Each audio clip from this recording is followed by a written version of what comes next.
Welcome to Marital Bliss, a place where we talk about issues marriage, where we talk about marriages as God intended, a place where we get real on issues marriage. And we've been getting feedback. People are being blessed, people are being marriages are being built up, and we thank God for what He's doing in your life. And we'll always appreciate your feedback. Are you getting blessed? Kindly send us your feedback. Do you have any questions? Kindly let us know so that we can be able to respond to the questions that you have. And this is the reason as to why we have the Marital Bliss, so that we can be able to interact through this platform with people that are married, those who are intending to get married anytime soon, because marriage is God's idea. Marriage is not man's idea, but it is purely God's idea. No one came up with the idea, but we all in a place where we enjoy what God desired as an institution that is called marriage.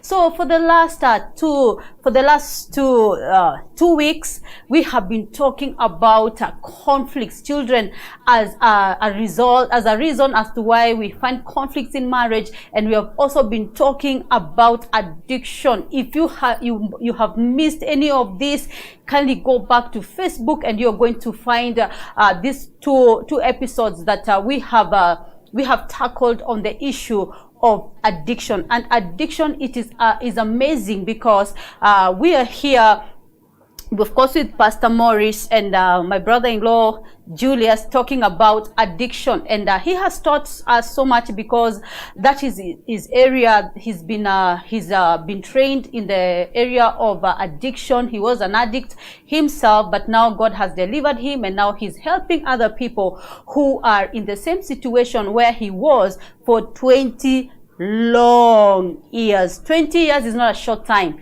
to be in addiction, but our God is a God of grace. Our God is a God of a second chance. Now God has given him a second chance, and he is using that second chance to be a blessing to many other people. So we were talking about addiction, and he has really opened up to us what addiction is. And because anytime when you talk about addiction, you think about heroin, you think about cocaine, you think about weed, you think of all those kind of hard drugs. But he has come to let us know that addiction is anything that interferes with your normal life. I mean, an addiction, when it gets over you, it interferes with the normal way in which you run your life. It interferes with with your thought processes, with your judgments, with how you plan your life, how you plan your day. So an addiction really doesn't have to be drugs. He told us last time that you can be addicted to food. There are people who are addicted to sleep. I mean, addictions are in various kinds. So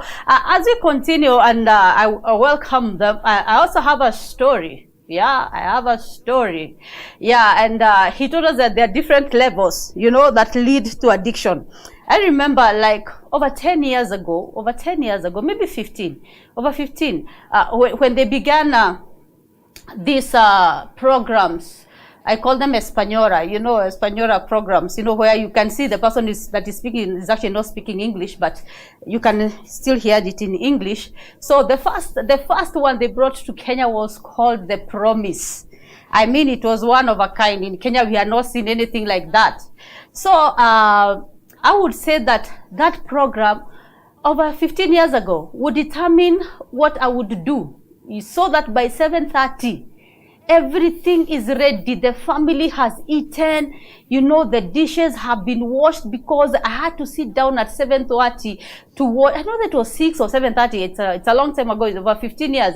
But I had to watch The Promise. I mean, every time I woke up, everything I was planning it around The Promise. I didn't want any guests to come to my house around that time when The Promise was going on. But it is now that he's talking that I am discovering, wow. So that thing it was one step away from addiction. One step away from addiction. And I know there's somebody who is saying, Pastor, I'm not alone. Pastor, you are not alone. Me, it's not 15 years ago. Me, it is right now. There is one that I cannot miss to watch. And it is the one that determines how I organize my day. So he has told us that addiction doesn't have to be drugs only.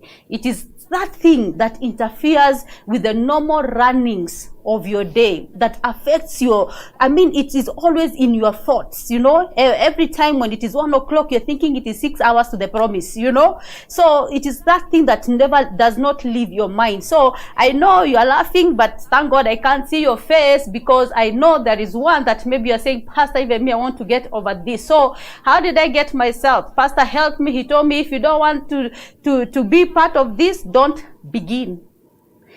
Don't watch the first episode, because if you watch the first episode, you will be inclined to watch the second. So I know that you are laughing, but God will help you to overcome. Me, I overcame 15 years ago, and like David, I never went back, because I saw that I would have become a slave to that kind of a program. So today we go on with the issue of addiction. Today we are looking at the situation where either one person in the marriage is addicted, or both parties are addicted. So like I said, an addiction doesn't have to be drugs. It could be anything. So that is what we're going to talk about and find out, how do you deal with a situation where the one person is addicted or both parties are addicted, and how does that affect the marriage, and how does that even go all the way to affecting the children in that marriage? So Pastor, you're welcome. Thank you so much. Addiction is something that's very rife in our society right now, and it's affecting. Now you realize an addiction is an obsession. It's something that you feel compelled to do, places you feel compelled to go, or people you feel compelled to be around. And therefore, your resources, your time, your decisions are made and revolve around those particular aspects of addiction. Now, it can be very, very painful when one of the persons or both of them in marriage are addicted. And sometimes people can be addicted to different things. One is addicted to alcohol, the other one is addicted to something else, or they are having multiple addictions. But now, before we get into that, I would like us to look at the various types of addictions that can affect a married couple. What are those addictions that you see within marriage? The people that are married and they could be struggling with addictions, compulsive behaviors. Which are those, Julius? Yes, hello, and thank you. Number one is this addiction to substances. Substance addiction is rife in families and in marriages. Maybe alcohol is the most common. Alcohol and tobacco or cigarette smoking. That is common in many marriages. And then you'll find that internet addiction is also common. Internet, people are addicted to internet, especially in this generation. And then phone addiction. Of course, internet goes along with phone addiction. And TV addiction, like Pastor has said, is also another problem that is threatening to break up marriages. And I think those are the common ones. Yeah. Those are the most common ones. And you see, addiction brings conflict. And we said a conflict is any form of agreement, a disagreement, or anything that brings tension in a marriage. And some of those things that you see called phones, those little things you call phones, and laptops and televisions can really be a cause. I personally know marriages that have broken because of addiction to phones and series or television. You know, they have caused, they have broken down communication in marriage, and people no longer spend time together and stuff like that, and has caused conflicts that it came to a place where they were not able to resolve that. They were not able to resolve those conflicts because somebody felt like they were not willing to change an addiction or to give release whatever it is that was causing there to be a problem in that particular marriage. Now, what you need to understand again is that addictions can also be addictions to certain cliques of friendships, because there's things they do that feed the ego, they feed the personality, they feed, the esteem, a person's esteem, and they feel that sometimes, unless they have gone into those setups, or they have gone into that a group of people, it's called people addiction, where people are addicted to groups, to people, and they sometimes stay up to very, very late at night, or they look for each other very early in the morning, and you wonder, sometimes you ask yourself, what do these people discuss? What are these people talking about? It's just a feeling of a high. It's a feeling of a certain feeling that when they are together, they feel strong. They feel, there's an aspect of their personality that is being fed by that company. Now, there is also addiction to gambling. We are having issues, especially now, to gambling. Gambling is becoming an issue. We have addiction to pornography and masturbation. In marriages, we are having those issues. There are those that are called compulsive liars, people that feel that they have to lie. They can't help by, we have several kinds of liars. Pathological. But those are pathological. Liars. Yeah. Those are compulsive. They don't need to have a reason why to lie. If you ask them their name, they'll tell you something different, not for any reason. You ask them when is today, and today is supposed to be Thursday, they tell you it's Saturday. I don't know whether you've seen people that even in matatus, they are asked, where are you? And somebody is at the roundabout, Pangani roundabout, and there's no pressure at all. They say, I'm in Ruiro.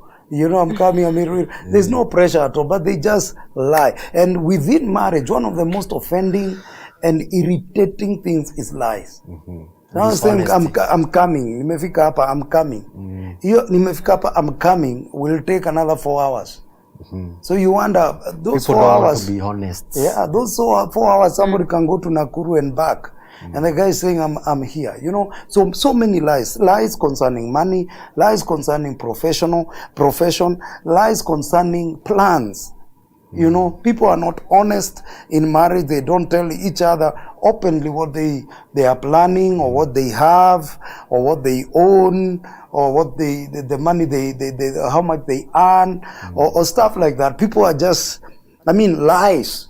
And when somebody comes to discover that they were taken for a ride, it leads to a conflict. Some people even lie what work they do. Yeah. Job. Yeah. There are couples who are married and they don't know what I do or what the other partner does. Yeah. What is it? Where do you get your money? Where, As an addiction counselor, what leads somebody to be so addicted to lying? Is it that they feel some sort of breakthrough when they get away with it? In addiction, lying becomes a weakness. We call it a character defect. It's a character defect where you just feel like lying. You just feel like lying. Unajua? And it's a character defect that builds over time. It builds over time. Yeah, it begins. There are several kinds of liars. There's one, there are people that lie to get out of trouble. So when they are caught and they are discovered and they have to get out of trouble, they lie to do that. And then there are those who lie to look good. Those look good liars. They will even tell you that they went to the same school with I don't know who. They know everybody. They have everybody's number. They'll tell you that they used to be an aeroplane engineer and they've not been to class. I used to dine with Professor Flani. Yes. Yes. That's a lie, because it's a lie that comes out of pride. Yeah, they exaggerate. Out of superiority complex. Yeah. Grandiose. They are trying, grandiose lies. Grandiose lies. They are trying to beef up their profile, beef up their esteem. They are trying to make themselves look good in the eyes of this person. Now, if a woman gets married to that guy, they'll get married knowing that this person is about to break into a very huge multi-billion-dollar deal. That this person is about to be nominated into a particular, because they are a cousin to so and so. They're in the same boys club with so and so. They will live believing that this guy is about to build them a very huge mansion because they just bought a particular plot, and that plot is in a very prime area, but they will never see where the plot is. They'll never be taken to, to that plot. They will believe that this person has a lot of money, but for some reason the check never goes through. Every time. Yeah, every time there's some money that is supposed to be signed. This person never signs it, and they can be married for 6 years and the check has never been signed. You get me? So, but they lie and they talk about, they exaggerate their possessions. They exaggerate their renown, their popularity, how famous they are. They exaggerate their personal accomplishments. They exaggerate where they have been. They'll tell you they've been everywhere. They've been to Russia and to every place, Yeah. And when you look at their passport, the farthest they've been is across the border. You get me? They will exaggerate. They will exaggerate who they know. They will exaggerate so much their personal qualifications. All right? By the time a woman knows that, or a guy knows that he has been taken for a ride, that I mean, they've been taken for a ride. They've been lied to. They don't even know where to begin. They've been weaved like a basket. I mean, the lies have become so many until now they can't even believe. They don't know whether this guy is talking the truth. When the guy says, I'm going to look for a job, they don't know whether the guy is going to look for a job. You get me? And that can become very, very offensive and a source of a conflict in marriage. Now, let's look at other addictions. Food addiction. Just eating and eating and eating or television. Let me add something on the lying factor. In marriage, when one person begins to lie, and of course, once you tell the first lie, you will have to tell another lie to cover the first. To cover for the first lie. And you will have to tell another lie and another lie and another lie. Once the lies have piled up, they pile up. The lies, the dishonesty, the character defect, now it becomes a character defect. That may be a reason for you to involve yourself in drug abuse. For the purpose of covering for all these lies that have and the piled guilt up. that comes after. You see, because of the guilt, and now, the abuse, the substance abuse that will ultimately lead to addiction, itakuwa kama curtain. It will be like masking the lies. Because mimi nikijua nimekudanganya sana Pastor Pauline, whenever I come home, I will pass by a club. Nikunywe pills na 2-3 nikae mlevi. Sometimes unajua in the beginning they will even pretend to be drunk. Why? Because I know when you see I am drunk, you won't ask me. Yeah. Or even to intimidate. So inakuwa like a cover mechanism. It's like to cover. So nikikuja nita pretend mimi ni mlevi, I'm tired, I want to go to sleep. Why? Because taki uniulize the lie that I told last night. And nilikwambia the check is gonna go through tomorrow. And now nikiingia home najua utaniuliza check haijaenda through. So ndakuja nikiwa mlevi. Only for the woman to go to the office where the guy said he works. He's been working for 10 years. Yeah, and he's a manager. Only to discover she doesn't know. I mean, the guy is not known there. Yeah. And a lot of stuff. Now, what are some of the causes of addictions in marriage? Addiction. I would say abuse could be. Yes, abuse. Could be a reason as to why, like you say, it can progress because of abuse. Someone can go to substance abuse. Or they go to another addiction. Yeah, that's what I'm saying. They have been abused psychologically, they have been abused emotionally, and because of they do not know how to deal with that abuse. Okay, there are people who, after they've been abused emotionally and they don't have a counselor, somebody that they can vent out to, yeah, they find that the easiest way, because the person is hurting.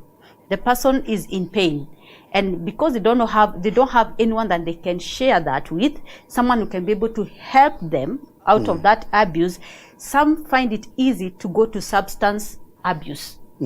Yeah, so like he said, this case is not lying. This case, someone is going to take alcohol because they want something that is gonna numb their pain. They are looking for something that is numbing how they are feeling on the inside. So I would say that psychological or emotional abuse could also lead to substance abuse. And you might find that initially, when that was beginning, the person had no intention of going to substance abuse. But the substance abuse is as a result of this person not being able to deal with the emotional abuse. Now, Julius, let me ask you something. Let me ask you something. Now, you were once a user, and now you're born again. You got married. You have a family, and your wife got married to you, knowing that at some point you used. Yes. Okay, you are a reformed drug addict. How is it that women, especially those that are intending to get married, when people come to church, we have people of all kinds, people that have gotten married from drug abuse, drunkenness, and all kinds of former behaviors and addictions. And within a short time, you hear they are getting into a relationship. At what point shall a woman or a gentleman confirm that this person has fully recovered and has gotten over an addiction, so that they don't get into a situation where a man relapses or a person relapses into that former addiction within that relationship? Yeah. How do you know that somebody has recovered? Or is number one, we say in addiction recovery, you never recover fully. It is a lifelong process. Yeah. You never recover fully. Why? Because, like for example, me now, if I make the mistake of thinking that I am fully recovered and become confident, that overconfidence,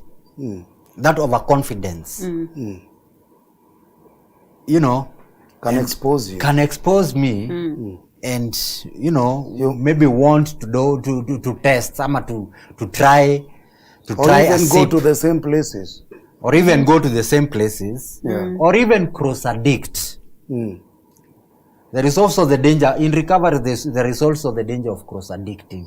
Cross addiction is where you substitute one addiction with another.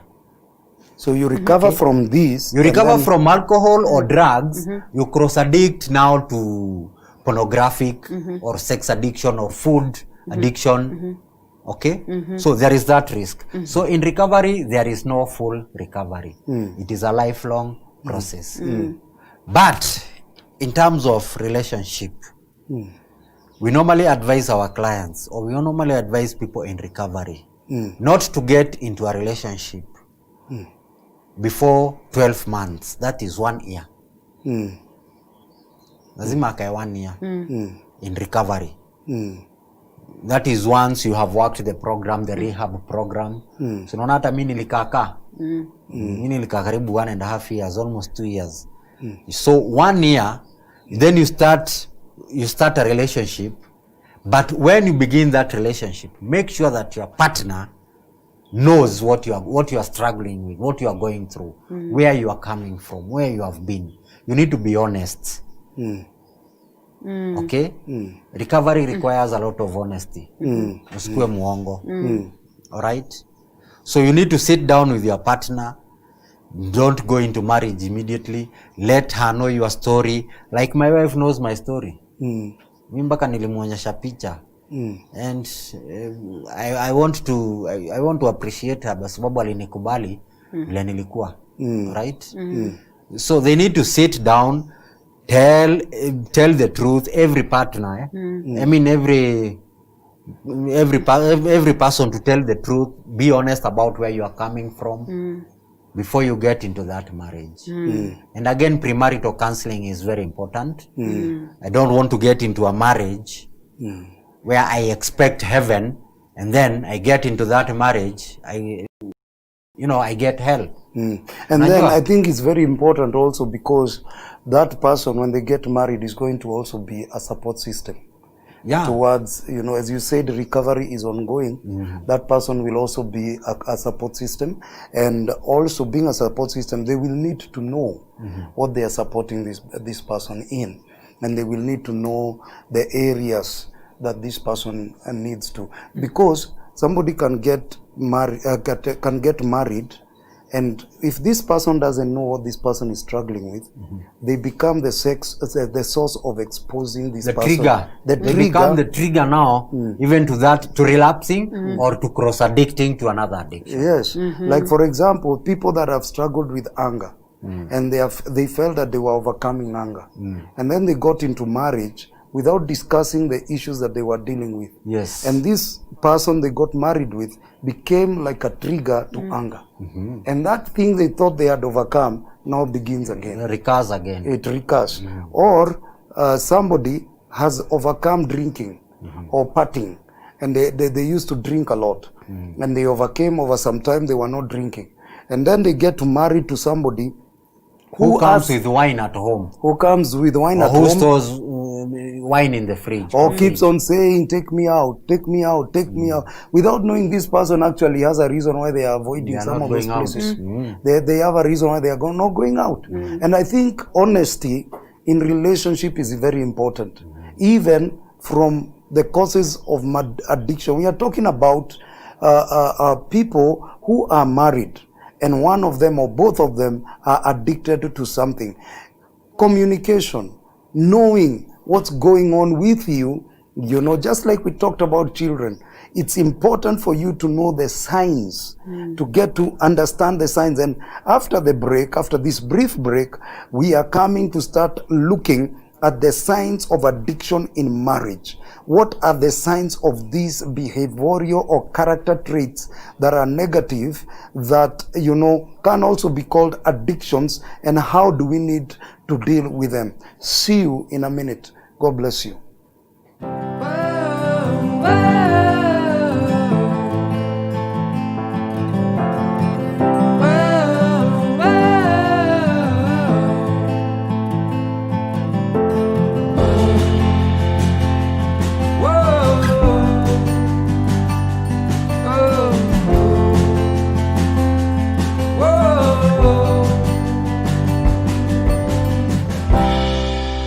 Welcome to Marital Bliss. We are discussing, addiction, or those habits or those substances that somebody can be addicted to as a husband or a wife, or somebody that is in a relationship about to get married. How do you know? Yeah, because sometimes I've met people who tell me that, they did not know somebody was in drugs. They did not know that somebody was in an alcoholic.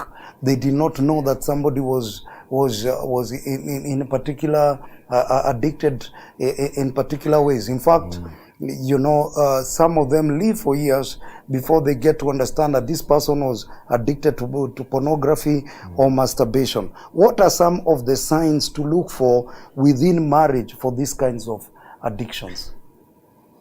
Once you are married, you are already in marriage. In marriage. Yeah. People have dated, they didn't discover in courtship, or a habit addiction that begins within marriage. So there are two things. They dated, this person never picked it. They never got to see that this person was addicted. All right? And then they get into marriage, and somehow this person gets into marriage and they are very, very uncomfortable about certain things, but they don't even know what it is. And then there are people who begin while they are in marriage. Okay? Yeah, some of the signs to look out for. Number one is the emotional, the emotional well-being. Yeah. The emotional well-being of your partner. If your partner all of a sudden begins to become easily irritated, small petty issues makes him, and very easily irritated. Now that's a sign that something is not right. Yes. Okay? Yes. I should not be easily irritated. I mean irritated because of, you know, ati umeniambia gas imeisha na sina pesa. If I don't have money, you just sit, nikwambia hakuna pesa, acha leo tutumie mafuta hata kesho. Lakini you know, kuniambia hakuna gas ama nataka pesa ya saloon. The guy is banging doors. Yes, banging doors and saying umenizoea, sijui, you know. Kwani unafikiri pesa nachuna kwa miti? Unajua, such kind of language that was not there before. It was exaggerated. It was not there before, but now zimeanza hai. You know, when you see your partner comes home and pretends to be too tired, all of a sudden ameanza kukua amechoka. Hataki mambo mingi. Hataki mambo mingi. Akikuja ni kwa sofa, simu. He does not pay attention to you. You are even talking, it's like you are talking to a statue. Mtu wako kwa simu. And of course not having eye contact. Unajua eye contact hata kwa marriage is very important. It speaks a lot. They speak a lot. Yeah. Me when I'm talking to my wife and if she does not want to look at me, nitajua hey, kwani leo ulikuwa wapi? Ulipitia wapi? Isn't it? So those are the signs to look out for. Of course na even time management. Time management. My husband was coming, ama my wife, you know, used to come early mapema, ama my husband was coming mapema. All of a sudden ameanza kuja saa 3 ya usiku na nikimuuliza ni issue.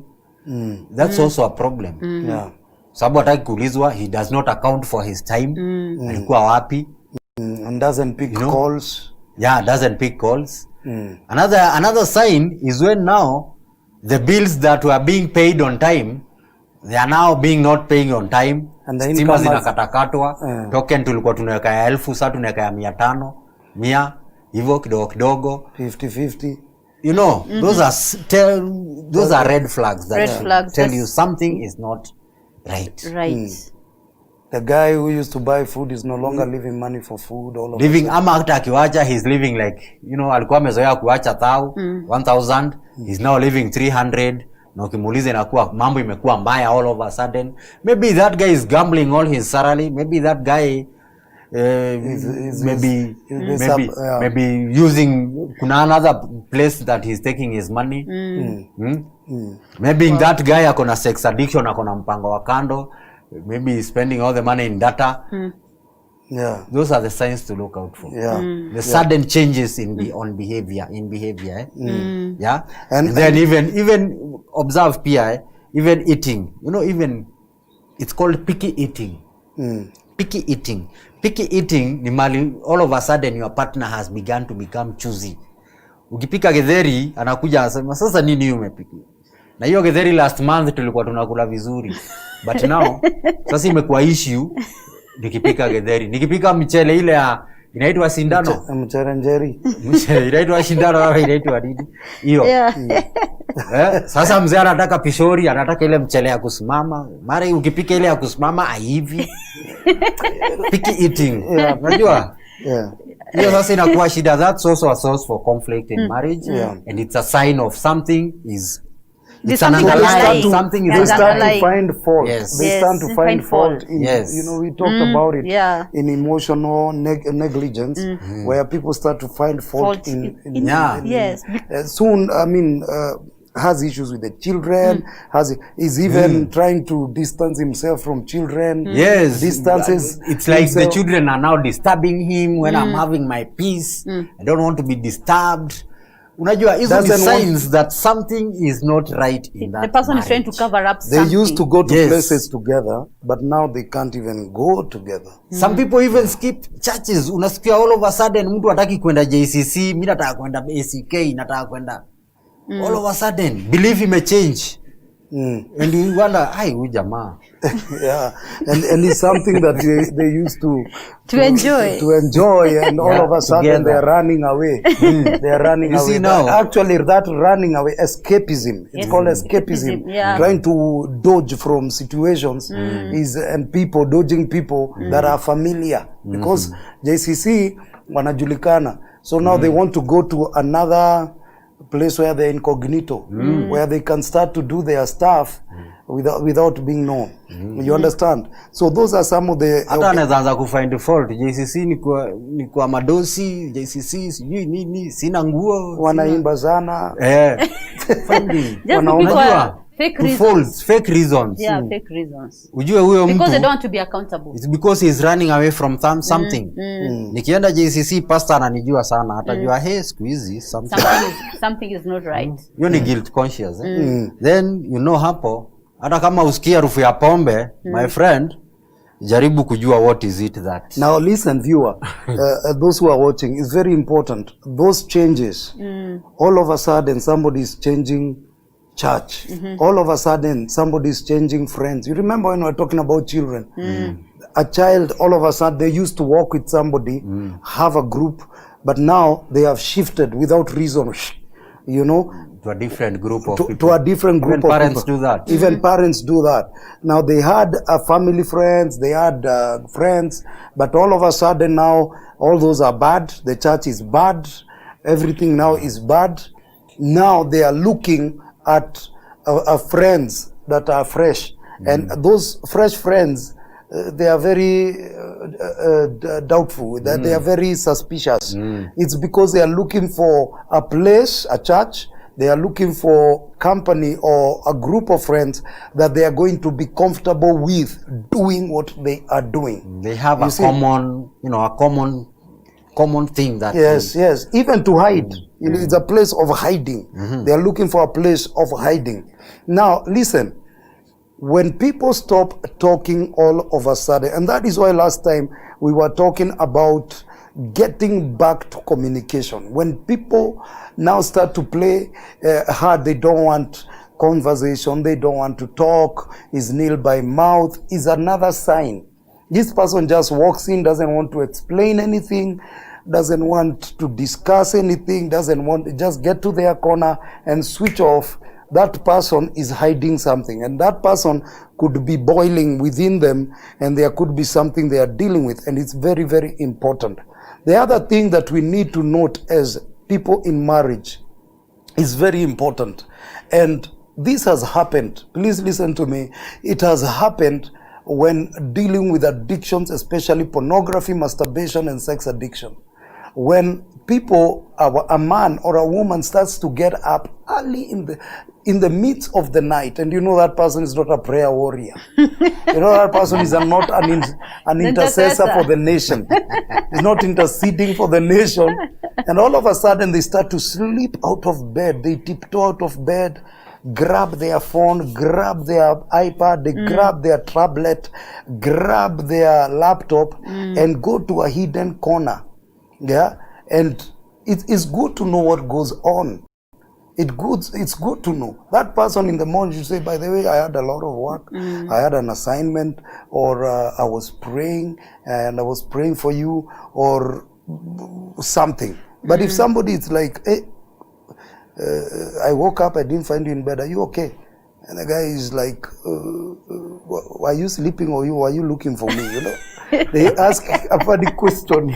You know, those interesting questions. That guy is running away, or that lady is running away from accountability. Accountability. They don't want to explain their actions. And it's like now, the wife or the husband is getting into their space. I tell guys, if you don't want anybody in your space, don't get married. Because number one, your wife, your husband is going to get into your space.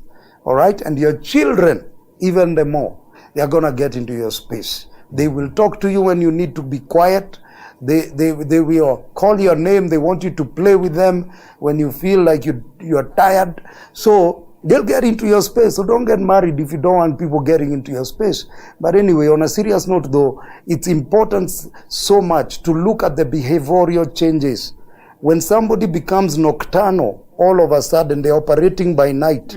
Somebody comes to the house, changes the clothes, puts the old clothes, the ones in the office aside, puts other clothes and sprays and whatever, make sure they are looking good. Where is this they are going at night?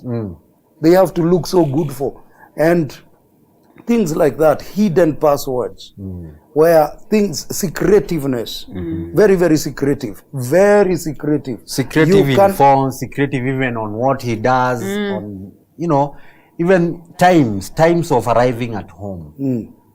If the time changes, if your partner begins to come at late at night, don't be naive, my friend. Don't be naive. Kindly communicate. Communicate with respect.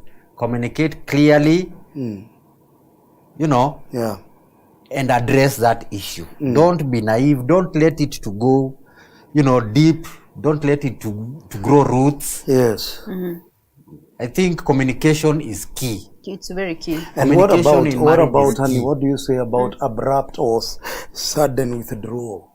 A person was intimate, a person was tight in communication, even in bedroom matters and whatever, or even to eat. They used to eat. They were not missing meals. They wake up early in the morning, you know, where's my tea? Where's my lunch if they're at home? Or where's my dinner? But right now, they don't want to talk. They don't want somebody near them company. They don't want communication. They don't want, I mean, withdraw. They withdraw from almost everything. So you just see somebody in, out, they sit, they are by themselves. Those withdrawals, they say, you know, and this is what people say. That is, I'm going through a season. You know, I'm dealing with something. Yeah, something that they don't want to talk about. You know, they're calling it something because they don't want to define it, you know. And I believe the reason is, and from the people that I have counseled and the people that I have spoken to, you find most of this happens mostly after they have gotten married.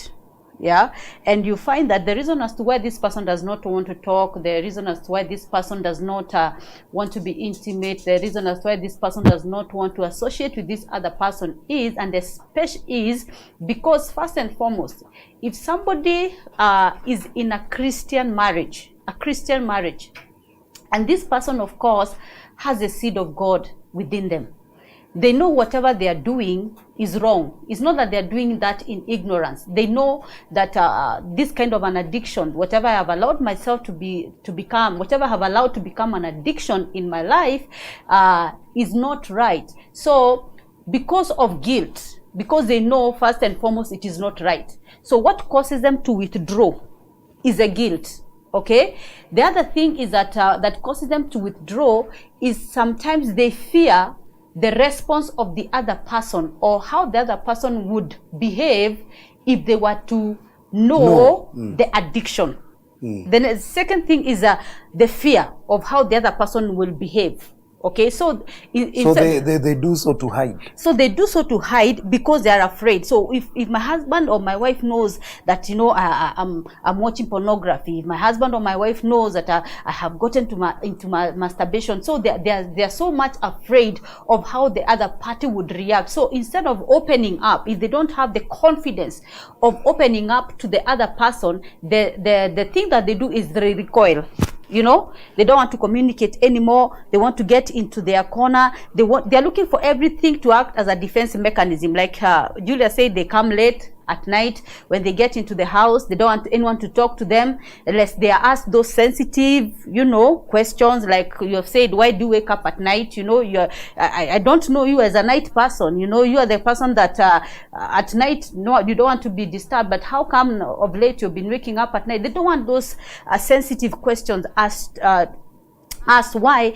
Because they are dealing with guilt. And it is until they get to a place where they know how to overcome that guilt and be able to communicate with the other person, they can stay in that situation or in that position for a very long time. And the sad thing is it becomes worse with time. Okay, another reason, let me add something. Another reason for a partner wanting to withdraw, maybe his behavior is taking too much of his time. And you know, once the behavior, he has gotten used to the behavior, he'll be enjoying that behavior. So I will want to withdraw from my partner so that I enjoy and have my time with my whatever. So I will withdraw. Unaona? Every time utanipata niko kwa bedroom peke yangu, my wife is watching TV pale, because I want to be doing my things alone. And in the process, I am withdrawn. One of the noted causes of addiction in marriage, especially those things that begin within marriage, is when people get married and then one party starts to feel loneliness in marriage. It is very interesting to explain how that occurs, but there are people now who are married but they feel lonely in a relationship, lonely in marriage. Why? Because the connection is no longer there, the bond. If that marriage was not based on love and, you know, it's also important to note that there are people who come to church to look for partners. You know that? Yeah. Once he gets that partner, church now is not a priority. Atakuwa anakuja akijisikia. Ameshapata partner, shapata certificate. I'm now married. There are people who get married just for that name. Nimeoa ama nimeolewa. Hiyo tu, I am married. So that person who came to church to get a partner, once they set up a home and they are together now, after 1 year you will now begin losing the connection. Yes. No. Yeah, losing interest. And a conflict lazima itaingia. And you have said something, that aspect of withdrawal, you know, because when somebody, you remember an addiction, we say that an addiction starts to influence somebody's interests, resources, time, decision making, and with time their life seems to be revolving around that addiction. One of the telltale signs is that they start, because of the amount of time they are spending with this addiction, or they are spending doing whatever it is that they are doing, they start to lose interest in other things. So you find assignments are not done. You find that responsibilities, paying of the bills are not done. This person now doesn't want to pick the children or drop them. All of a sudden, there are some things they're trying to avoid to do. They lose interest in those. Actually, because all their interest, their, I don't know whether I should call it, they are obsessed. It's an obsession with this they are doing. So they don't see the need. They will lose interest in everything else, things that they used to love, hobbies that they used to love. The interest is gone now. Not only in parents, even in children. We were talking the other day about children, science. Even your children, if your children used to love football, but of late you are noticing that he's losing interest in football, then that's also a sign of what's show going that on, something is not correct, something is not right. Now, I think we need to go to something else, and that's very important. I was talking about loneliness in marriage as an open door, as a gateway to addictions. That when somebody is lonely, their emotions are neglected. They feel a void. There is a void. You know why? Because they are not being given attention. There's no communication. There's no intimacy. They feel that they were married, they got a certificate, and they got but this person is not feeling fulfilling their need for companionship, for communication, and so sometimes they end up, especially if somebody is married to somebody who works long hours, or somebody who is traveling, or somebody who doesn't pay attention to them, they start to feel lonely. And if that person is not careful, that person can try to fill that void with something else, and it can lead to an addiction. So one of the remedies, all right, if you're trying to help and work with somebody, is start to create attention.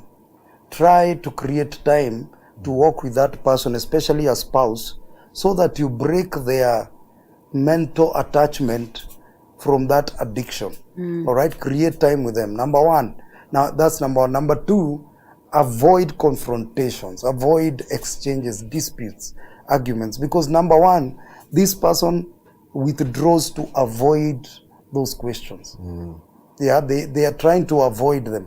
So don't be that every time you meet and communicate, it's about grilling, or it's about trying to investigate them. Let them have a sense that they are safe with you, that they are welcome.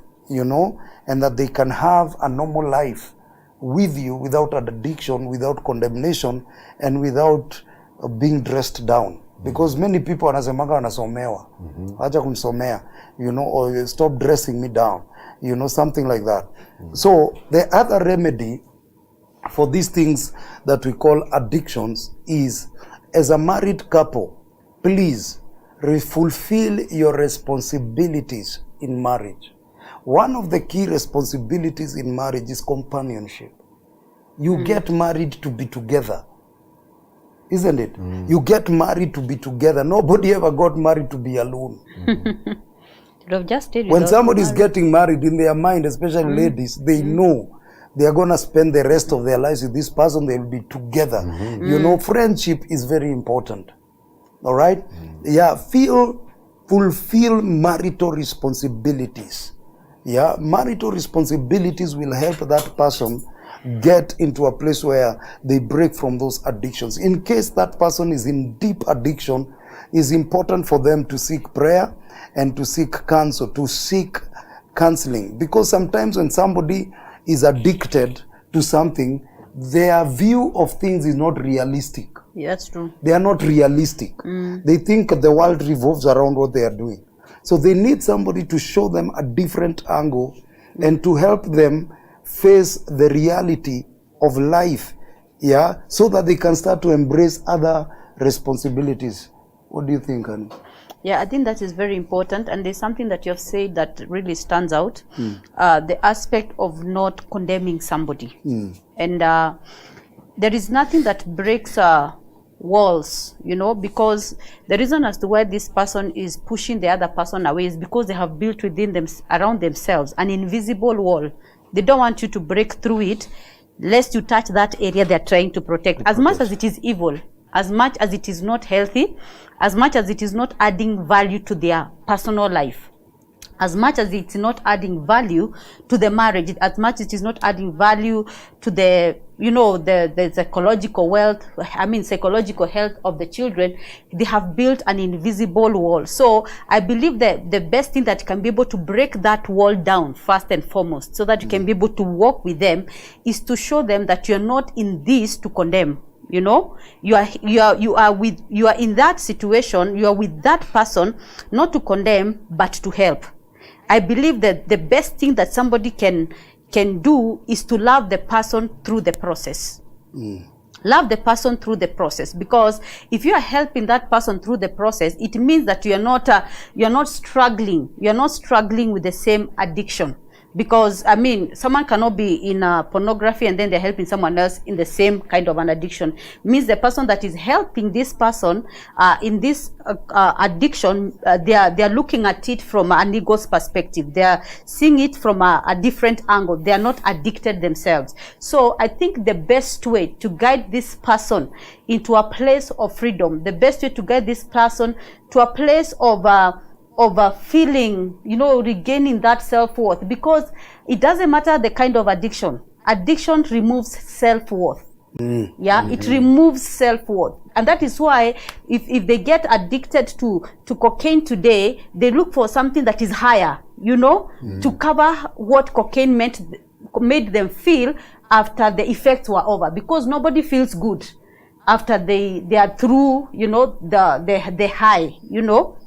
So they'll look for something bigger and worse or stronger to help them overcome that feeling of unworthiness. So first and foremost, just know that this person, the anger is covering unworthiness. You know, that distance they are creating is because they don't want to be open. You know, they want to be naked to you so that you can be able to see how they are feeling on the inside. So you showing them how unworthy they are. You know, you are adding salt to an injury. So the best way that you can do is to help this person, show them that it is possible to get to a place where they can be healthy in every aspect of their life. Show them that it is possible. Don't show them how bad it is. Don't show them how deep it is.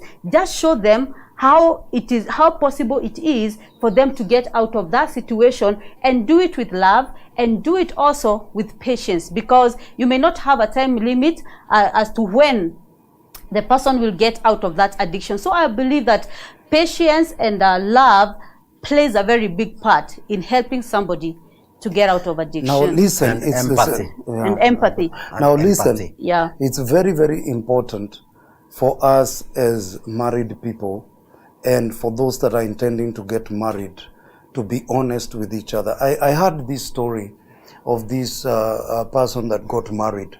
I heard it recently. It's not, in the church. It's just those general things you hear out there, but it's real.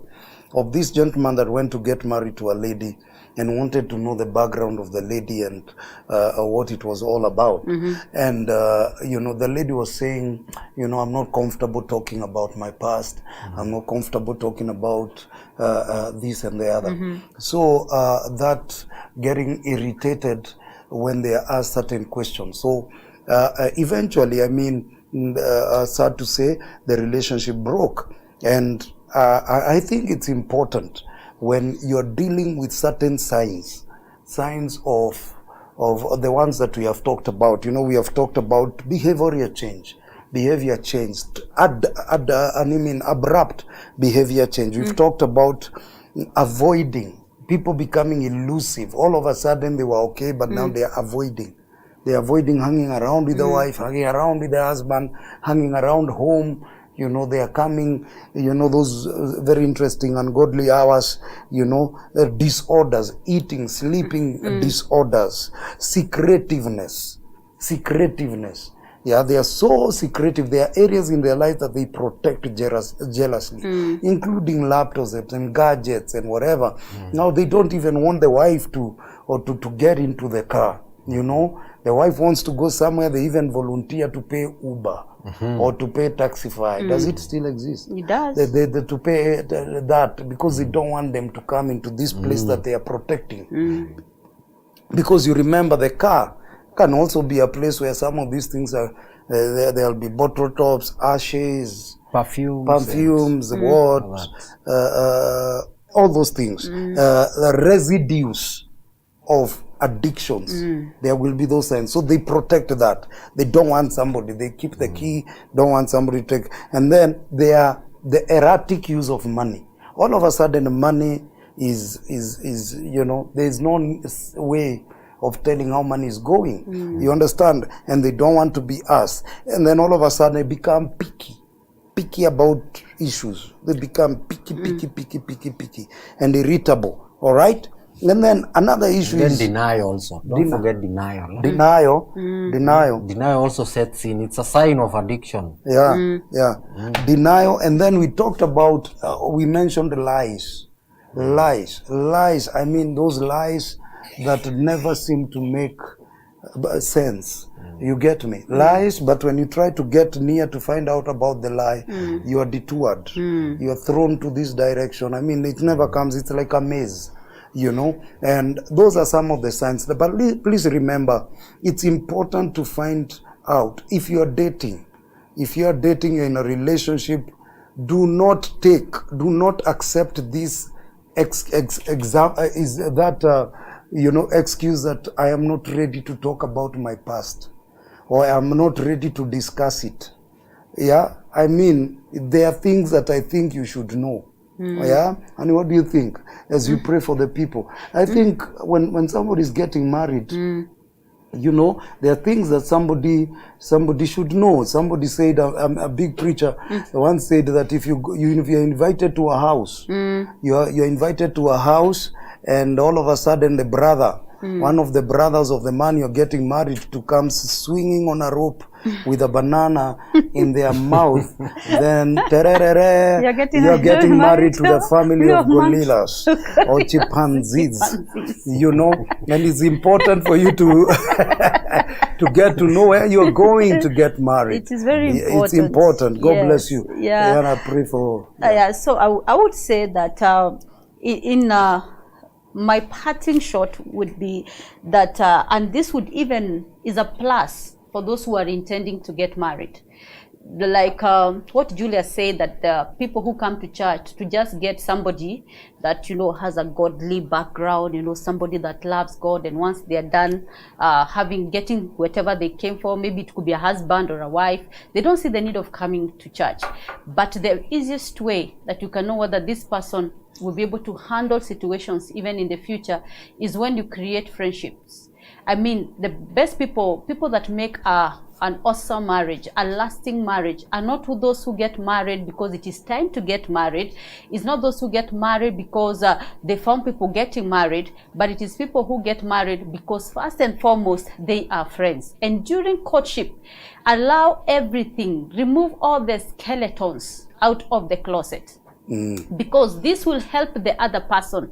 If you are real enough and you tell this person, you know what, I am getting married to you, but there is this thing that I have been dealing with, there's this addiction that I have been trying to overcome.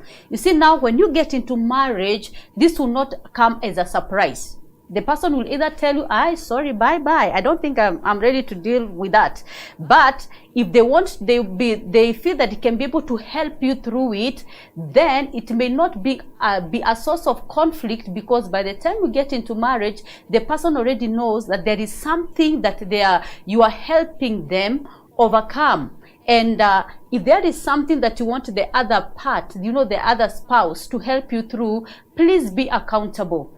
Please be open to them. Tell them, you know what, I had told you that I'm trying to overcome this thing, but today I messed again. Please help me to overcome through it. So I think it is in openness that help comes in easily. So if this person has accepted and they are willing to help you get through a certain kind of addiction, because I believe by the time that someone is getting saved, they are coming from somewhere, you know. And like Julius has said, that he appreciates his wife because his wife was willing to take him as he was. And right now, the person he was when they got married is not the person he is right now. Of course, they have grown in marriage. And I know that the wife must have contributed a very big part to her support, you know. She has been a support system. She has been a support system. And that is why this time, I can't remember, it's been years now, you know, it's been years now, and God has helped you. So if you have somebody that is willing to be a support system,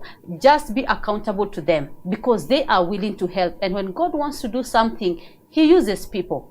That person could be the person that God has sent into your life to help you overcome that situation.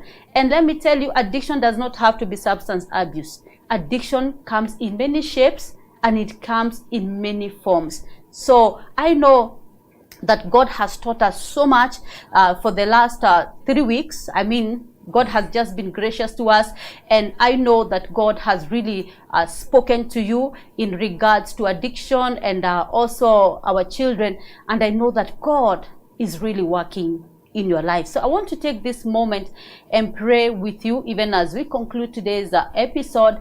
And I know this coming week, there's what God has in store for us. Father, in the name of Jesus, I want to pray for the person that is watching me today. I want to pray for the families that are represented today. God, it's your desire for us to live a joyful life. It's your desire for us to enjoy your goodness in the land of the living. Father, I pray that any person that is going through whatever kind of addiction, oh God, and they have a desire to get out, Father, I pray that you will help them in the mighty name of Jesus Christ. Father, I thank you because Jesus Christ came that our joy may be full. And any person that is crying out to God for help, I want to thank you, Father, because today they have received that help in the mighty name of Jesus Christ. Father, we want to thank you for blissful marriages. We want to thank you for healthy marriages in the name of Jesus Christ. We thank you, Father, because we are those role models that you desire for us to be, so that we can raise you a godly generation. We thank you, Father, and we give you praise in Jesus' name. And everybody said, Amen. Amen. So Amen. God bless you. See you next time on Marital Bliss.